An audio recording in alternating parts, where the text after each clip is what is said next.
আসসালামু আলাইকুম। ওয়ালাইকুম আসসালাম। কেমন আছি আমরা? আলহামদুলিল্লাহ। আলহামদুলিল্লাহ, আমিও ভালো আছি। আমরা কি পড়ছিলাম? Right form of verb. Right form of verb. Verbs. আচ্ছা, আমরা আমাদের গত সেশনটাতে রাইট ফর্ম ভার্বসের শাব্দিক অর্থ বোঝার চেষ্টা করেছি এবং একটা ভার্বের কতগুলো ফর্ম হয় সেটা দেখেছি। আর এই ফর্মগুলোকে কয়টা প্রধান ক্যাটাগরিতে ভাগ করা যায়? দুইটা, হ্যাঁ। একটা ফাইনাইট আর একটা non finite. Non finite, right. So আমরা বাক্যে সাধারণত ফাইনাইট ভার্ব ব্যবহার করি অথবা নন ফাইনাইট ভার্ব ব্যবহার করি। আচ্ছা, ফাইনাইট ভার্ব কোনগুলো হয়? ভার্বের বেস ফর্ম হয়, V1 হয়, V2 V2 হয়। আচ্ছা, non finite V3 V3 verb plus ING verb plus ING ING আর 2 প্লাস ভার্ব 2 প্লাস ভার্ব। ভার্বের বেস ফর্ম আর কি। জি। ঠিক আছে। আচ্ছা, আমরা মনে হয় গত সেশনটাতে যে কোথায় বেস ফর্ম হয় সেটা শিখেছিলাম, আর হচ্ছে কোথায় B3 হবে এটা শিখেছিলাম, তাই না? রাইট, এইটুকুই শিখেছি। জি। হ্যাঁ, যেমনটা আরেকটু স্পেসিফিক বলে যে যত মডেল অক্সিলারি ভার্ব আছে এগুলোর পরে কি হয়? বেস ফর্ম হয়। আচ্ছা, আর যেটা যদি মডেল অক্সিলারি থাকে এবং এরপরে বি থাকে তাহলে এটা কোন ফর্মে হয়? B3 হয়। এই দুইটাই তো শিখেছিলাম, তাই তো? জি। আচ্ছা, এটার অনেকগুলো রুলস আছে রাইট ফর্ম ভার্বসের। হ্যাঁ, অনেক, বাট আপনার তো সবগুলো লাগবে না। আমাদের এই লেভেলে যতগুলো লাগবে বা যতটুকু প্রয়োজন ততটুকুই পড়বো, ঠিক আছে? আচ্ছা, আজকে আমরা এই রাইট ফর্ম ভার্বসের, শুধু রাইট ফর্ম ভার্বস না, এছাড়াও অনেক জায়গায় কাজে লাগবে, একটা নতুন বিষয় শিখবো, ঠিক আছে? আচ্ছা, দেখেন, একটা সেন্টেন্সের মুড কয়টা থাকে? মুড, যেমন আমাদের অনেক সময় মুড অফ থাকে, স্যাড মুড থাকে, অ্যাংরি মুড থাকে। হ্যাঁ, সো একটা সেন্টেন্সের মুড কয়টা থাকে জানি না। দেখেন, একটা সেন্টেন্সের দুইটা মুড থাকে।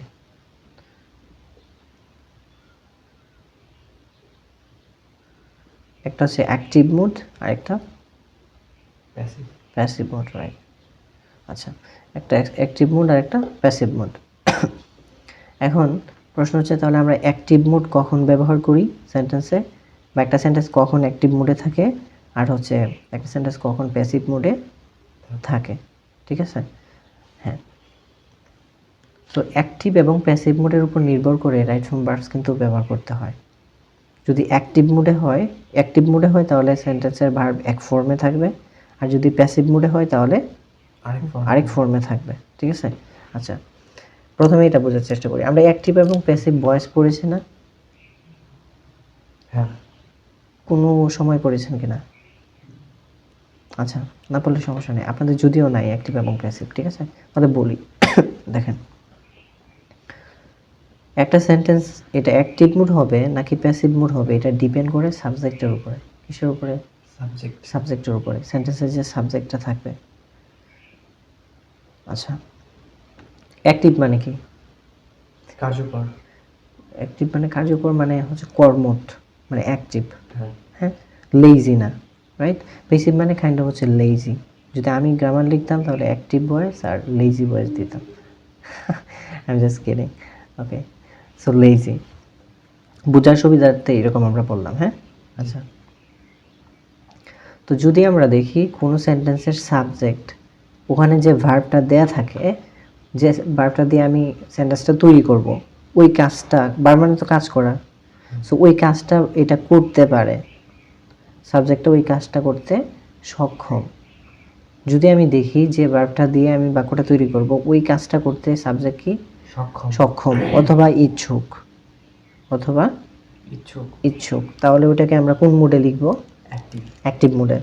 আর যদি দেখি যে আমরা যে সেন্টেন্সটা তৈরি করেছি বা যে ভার্বটা ব্যবহার করেছি ওই কাজটা ওই সাবজেক্ট করতে সক্ষম না, কি না? বা ইচ্ছুক না, ঠিক আছে? আচ্ছা, তাহলে ওইটা কোন মুডে হবে? প্যাসিভ মোডে। তার মানে যদি সাবজেক্ট কাজটা করতে সক্ষম হয় বা ইচ্ছুক হয় তাহলে এটা কোন মোডে হবে? অ্যাক্টিভ। আর যদি দেখি না সাবজেক্ট ওই কাজটা করতে সক্ষম বা ইচ্ছুক না, তাহলে প্যাসিভ প্যাসিভ মোডে। এটা আমরা এক্সাম্পলের মাধ্যমে দেখি, হ্যাঁ। আচ্ছা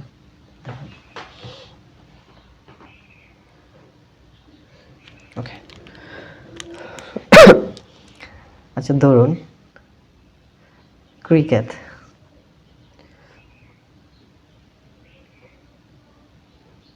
আচ্ছা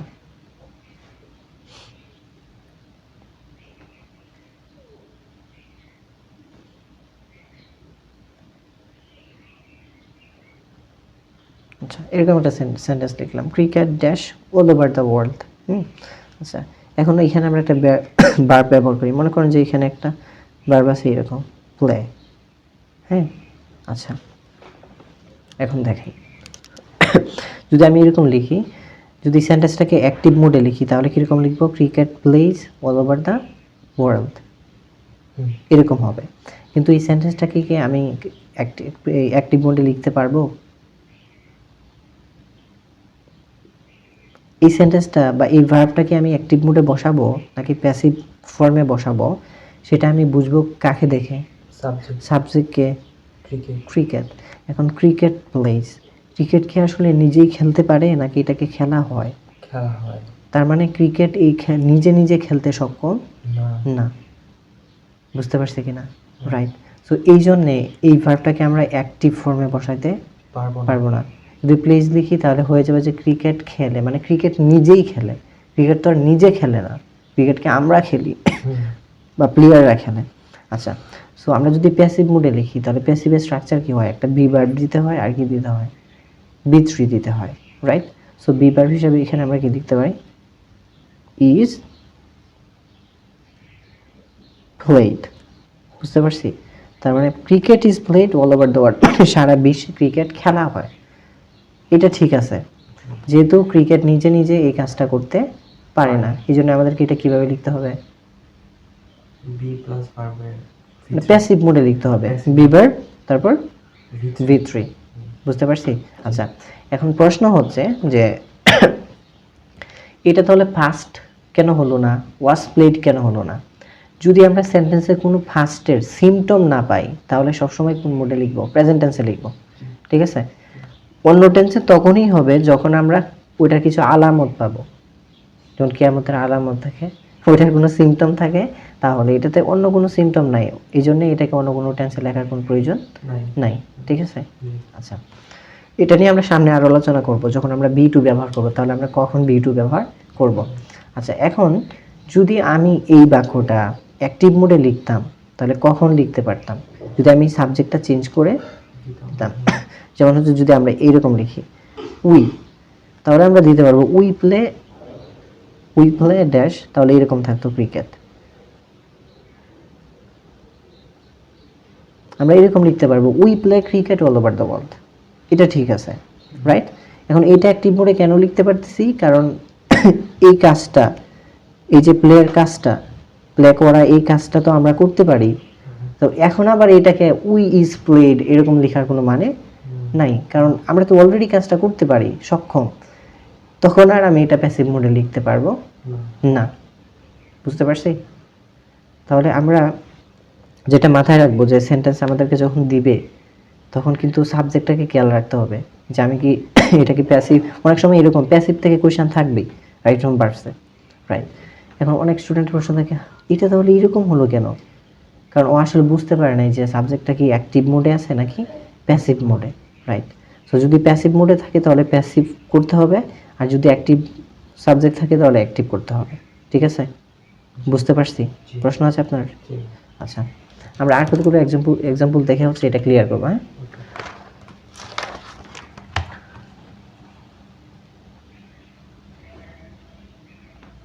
ঠিক আছে, মনে করেন আমরা এরকম লিখলাম, আচ্ছা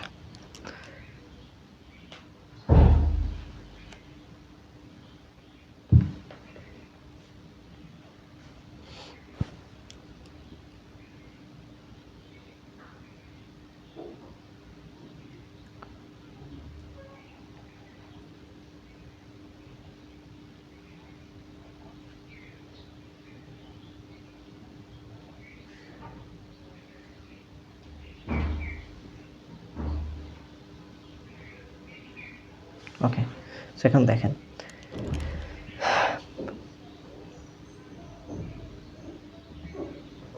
আচ্ছা, এরকম দেয়া আছে, the cake make so nicely by our team.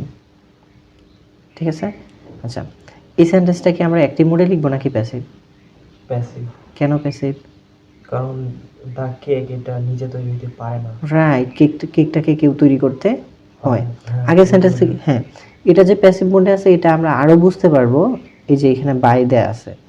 অনেকে মনে করে যে হচ্ছে এখানে বাই দেয়া আছে, তাহলে তো ঠিকই তো আছে, বাই দেয়া আছে তার মানে এটা প্যাসিভ। কারণ হচ্ছে আমরা প্যাসিভ করার সময় অ্যাক্টিভ এবং প্যাসিভ ভয়েসে একটা প্রিপোজিশন ইউজ করতে হয়। সাধারণত বাই বসে, বিভিন্ন ক্ষেত্রে অন্যান্য প্রিপোজিশনও বসে। ঠিক আছে, সো যদি আপনি শুধুমাত্র বাই দেখে এরকম করেন, এটাকে আইডেন্টিফাই করেন, এটা আসলে খুব বেশি যে মানে কার্যকরী একটা পদ্ধতি আমি বলবো না। কারণ হচ্ছে আগের সেন্টেন্সটাতে কি বাই ছিল? না, ছিল না, রাইট। সো এটা থাকতেও পারে, নাও নাও থাকতে পারে, কিন্তু আমরা মূলত কাকে দেখব? সাবজেক্ট। সাবজেক্টটা। এই সেন্টেন্সের মোড বোঝার জন্য আমরা কার দিকে ফোকাস করব? সাবজেক্ট। সাবজেক্টের দিকে।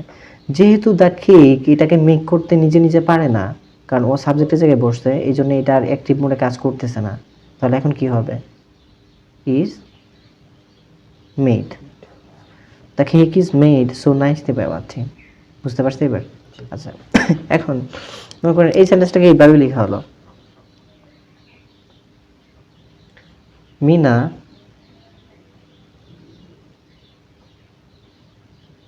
Making a cake, right. এটা হচ্ছে ভার্ব, এটা দেয়া আছে, রাইট। আচ্ছা, এখন কি অ্যাক্টিভ মোডে হবে নাকি প্যাসিভ মোডে? Active.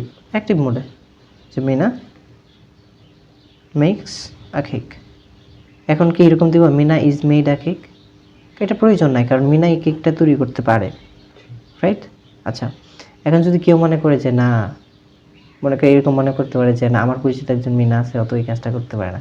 We are not talking like this, right? Right. So আমরা বোঝানোর চেষ্টা করছি উনার এই পটেনশিয়াল আছে কিনা, রাইট? কেউ নাই, অনেক মিনা আছে নাই পারতে পারে কেক তৈরি করতে, এর মানে এই না যে এই কাজটা হচ্ছে আসলে ওই সাবজেক্ট করতে পারতেছে না। ঠিক আছে, right, I am just kidding. Okay, বুঝতে পারছি অ্যাক্টিভ আর passive mode? Sure? Okay, fine. আচ্ছা, তো এটা তার সমস্যা হবে? গুড। আচ্ছা, যদি আমাদেরকে এরকম দেয় যে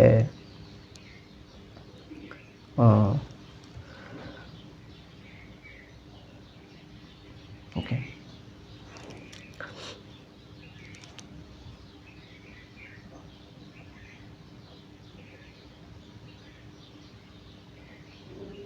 students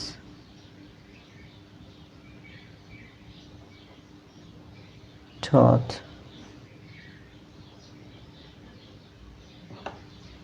by their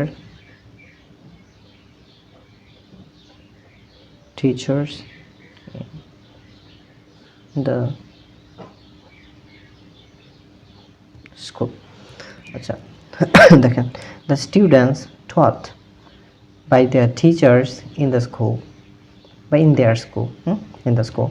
okay, so এটা taught আছে, এটা কি ঠিক আছে?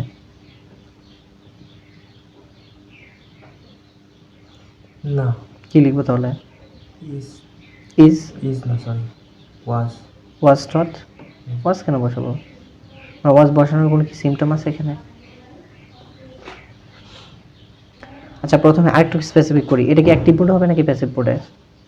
প্যাসিভ। প্যাসিভ কেন? Sorry, active. অ্যাক্টিভ। অ্যাক্টিভ হবে। The students taught by their teachers in the school, মানে যদি এটা অ্যাক্টিভ হয় তাহলে কি হবে? The student teach by their teacher, মানে স্টুডেন্টরা আসলে শিক্ষা দেয়। টট মানে কি? শিক্ষা দেওয়া। টিচ মানে শিক্ষা দেওয়া। তো স্টুডেন্টস তো আসলে শিক্ষা দেয় না, শিক্ষা কে দেয়? টিচার। মানে স্টুডেন্টদেরকে শিক্ষা দেওয়া হয়, জি। রাইট? রাইট। তো এইখানে তারা এই কাজটা করতে কি না? সক্ষম না। এই কাজটা করতে সক্ষম না, রাইট? বুঝতে পারছি? হ্যাঁ, এটা একটু ক্রিটিক্যাল ছিল। যেমন হচ্ছে মিনারটা খুবই ইজি ছিল বুঝতে, যে মিনা আসলে হ্যাঁ এটা তো করতে পারে, বাট এরকমও দিয়ে দিতে পারে। হ্যাঁ, রাইট। এখন বুঝতে হবে যে হচ্ছে এই কাজটা এই সাবজেক্টের দ্বারা হবে কি না, বা সে করতে সক্ষম কিনা। এখন স্টুডেন্টরা তো আর টিচ দিতে পারে, স্টুডেন্টদেরকে দেয়া হয়, টিচিং দেওয়া হয় আর কি, বুঝতে পারলাম? তাহলে কি হবে? স্টুডেন্টস আর taught, বুঝতে পারছি? তার মানে স্টুডেন্টদেরকে শিক্ষা দেওয়া হয় তাদের শিক্ষকদের দ্বারা তাদের স্কুলে। ক্লিয়ার? অ্যাক্টিভ আর প্যাসিভ আর সমস্যা হবে? হ্যাঁ। আরেকটা এক্সাম্পল দেবো। ওকে। আচ্ছা, এটাই একটু ভালোভাবে বুঝে আর কি। হ্যাঁ, আজকে এত বেশি না পড়ে এটাই বুঝে। যদি এরকম হয়,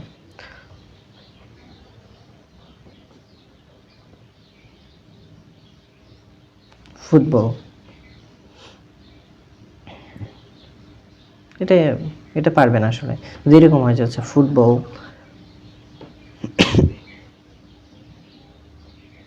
plays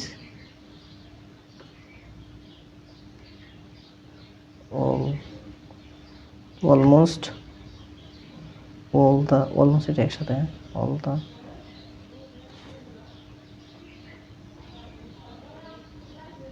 countries in the world. world. Okay, so football plays almost all the countries in the world. ঠিক আছে না? না, বলটা কোথায়? ভার্ব। এই ভার্বটাতে বল, তাই না? এটা আমি কোন মোডে লিখে ফেলেছি? অ্যাক্টিভ। অ্যাক্টিভ, কিন্তু এটা হবে কি? প্যাসিভ। প্যাসিভ মোডে, কারণ ফুটবল আসলে নিজে নিজে খেলতে পারে না। পারে না, এই জন্য এটা কি হবে? Is is played. প্লেড। বুঝতে পারছি? জি ক্লিয়ার? জি প্রশ্ন আছে কোনো? জি। আচ্ছা ঠিক আছে। আসসালামু আলাইকুম। ওয়ালাইকুম আসসালাম।